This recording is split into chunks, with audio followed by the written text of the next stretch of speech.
ఓం శాంతి. Murali date 13/5/2025. Murali సారాంశం. మధురమైన పిల్లలు, అనేక దేహధారులపై ఉన్న ప్రీతిని తొలగించి ఒక్క విదేహి అయిన తండ్రిని స్మృతి చేసినట్లయితే మీ అవయవాలన్నీ శీతలమైపోతాయి. ప్రశ్న: దైవీ కులానికి చెందిన ఆత్మల గుర్తులు ఏమిటి? జవాబు: దైవీ కులానికి చెందిన ఆత్మలకు ఈ పాత ప్రపంచంపై సహజంగా వైరాగ్యం ఉంటుంది. వారు విశాల బుద్ధిని కలిగి ఉంటారు.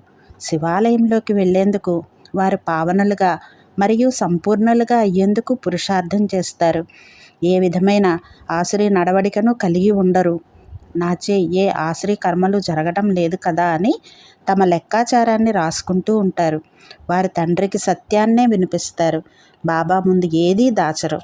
పాట: వారు మా నుండి దూరము కారు, మేము వారి నుండి దూరము కాము.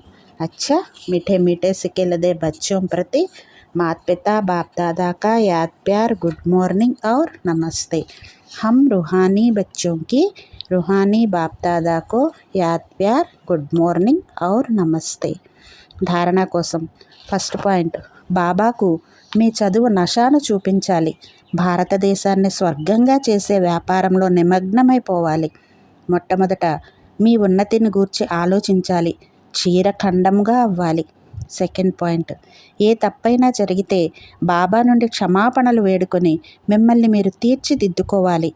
బాబా మీపై కృపను చూపించరు. బాబా స్మృతి ద్వారానే వికర్మలను వినాశనం చేసుకోవాలి.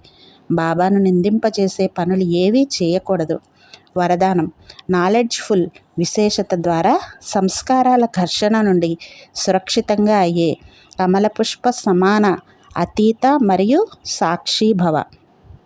సంస్కారాలు అంతిమం వరకు కొందరివి దాస్యత్వపు సంస్కారాలుగా, కొందరివి రాజా సంస్కారాలుగా ఉంటాయి. సంస్కారాలు మారిపోవాలి అని ఎదురు చూస్తూ ఉండకండి. కానీ నాపై ఎవ్వరి ప్రభావము ఉండకూడదు.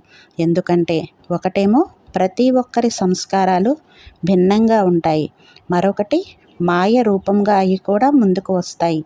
కావున ఏ విషయపు నిర్ణయమైనా మర్యాద రేఖ లోపల ఉంటూ చేయండి.